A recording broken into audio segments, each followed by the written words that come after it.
Assalamu alaikum wa rahmatullahi wa barakatuh. Good afternoon, students.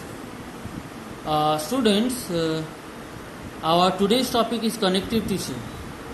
That is the third type of tissue that is found in the animals. Connective tissue, student, is the tissue that connect or separate or support all the other type of tissue in the body. It has relatively few cells and plenty of intracellular space filled with the matrix or intercellular substances. Depending upon the function of the particular connective tissue, the matrix can be rigid, dense, liquid or jelly-like. So, to understand these terms, we have to see what are the types of the connective tissue. There are three types of connective tissue. First one is connective tissue proper.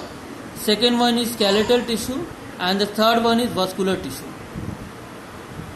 So, depending upon the what function of the particular connective tissue, means all these type of connective tissue perform different functions. Connective tissue proper perform different functions, skeletal tissue perform different function, and vascular tissue perform different function. So, according to their function, the matrix, that is the liquid type of or the filling material between the intercellular space of the connective tissue may be rigid, like in skeletal tissue, may be dense, may be liquid, like in vascular tissue, and may be jelly-like in what? Connective tissue proper. Student, if we see the function of the connective tissue connects and binds the various structure of the body and fills up the spaces, like it is seen in the case of the connective tissue proper.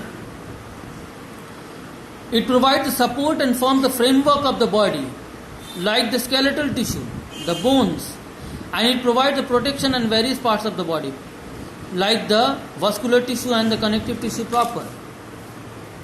So, the three types of connective perform the different function. Today, students, we will only study about the vascular tissue. And in our next class, or the class that is means what after that, we will study about the connective tissue proper and skeletal tissue one by one. But today we will study about the vascular tissue. That is a very small topic.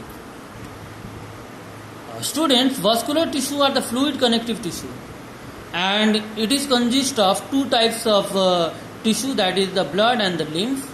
And many times I have explained you about the blood.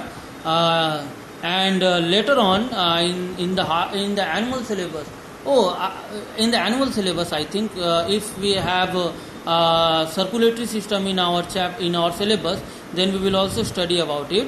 So, blood, student, blood is a special red connective tissue. Blood is a special fluid red connective tissue. It mainly consists of water, that is called the plasma, and the cells, that is the three kind of cells: red blood cell, that is the RBC; white blood cell, that is the WBC; and the platelets. And all these cells perform different function in our body. And the blood that I have told you mainly consists of water, that is the 90% of the means what, the plasma, 90 to 91% of the plasma is consist of what? Water only. So if we talk about the function of the function of the blood, blood helps in the transportation of the oxygen, carbon dioxide, digested food and waste product from one part of the body to another part. Number two, it also helps to fight infections and regulate body temperature. Not only that, it also helps in the clotting of the blood. The part of the blood, that is the platelets, helps in the clotting of the blood. Now if you see the lymph, if you take out RBC and blood platelets and few other constituents from the blood, it becomes lymph.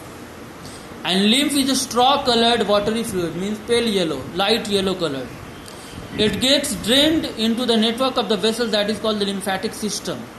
Blood flows within the blood vessels and lymph flows within the lymphatic system. If we see the function of the lymph supplies the nutrition and oxygen to those parts of the body where blood cannot reach. The part of the body where blood cannot reach, that is mainly the tissues and the cells, the lymph provide nutrition and oxygen to that. Lymph also prevent us from the various diseases by killing the germs. Since the lymph only mostly contains lymphocytes, that is a kind of WBC, so they are mainly concerned with the protection of our body from various diseases. And it also helps in the absorption of fats from our intestine. Now this much for today's students. And if you have any question regarding today's topic, text me. Next day we will study about the connective tissue proper. Assalamu alaikum.